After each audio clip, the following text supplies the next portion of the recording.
All right, this is Greg Steer, and I'm at my Uncle Jack's memorial service. I'm here with a guy named Bob Daly and Yankee Arnold right there. And they both had a real big impact on my family. Bob, you knew my Uncle Jack, right, for a while? Forever. Yeah. And you knew he didn't know the Lord, is that true? Yeah. Yeah. And you happened to be going to Colorado Bible Church? Right. And you knew this guy, I knew Yankee. him a little bit. And why did you kind of sick Yankee on Uncle Jack to tell him about Christ? Just so he trust the Lord. Yeah. And he did. Yeah.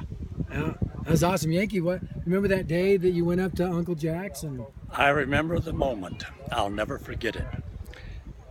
It's mainly because of two little girls who came to ranch and trusted Christ. They weren't supposed to be there, Tammy and Jackie, about 11, 12 years old. But they trusted the Lord and begged me to go and talk to their dad.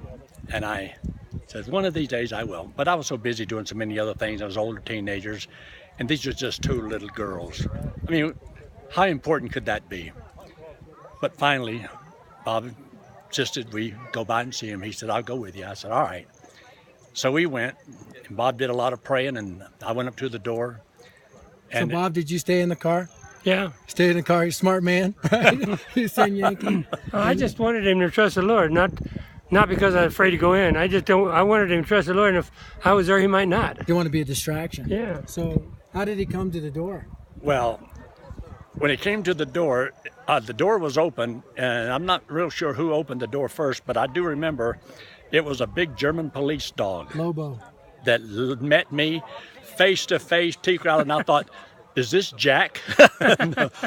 No, but they did get the dog, and they got him in the room, and next thing you know, I got a chance to come in the house and sit down and talk to Jack and to Earlene, and they both trusted Christ as Savior. Who would have ever believed how many things would have been accomplished because of that one day? And I thought about it, what if we had missed that opportunity? And then I think, I'm 75 years old now, and I've only had one man ever witness to me. What if he'd have missed me? Because nobody ever since has ever witnessed to me.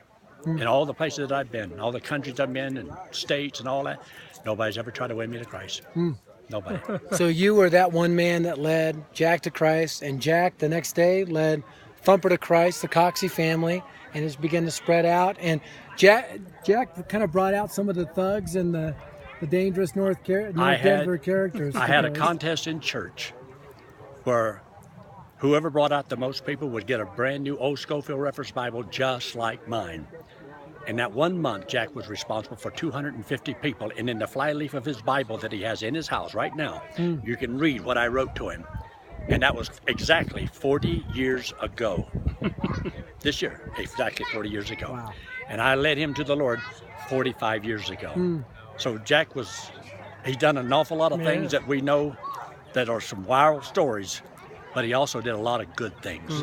And because of him, he influenced my life because I've told stories about what he said and did. And so is Bob, and so have you. And so it's a wonderful thing to see how many people have trusted Christ as Savior, challenged and motivated to serve the Lord because he gave us such an awesome story to tell. Yeah.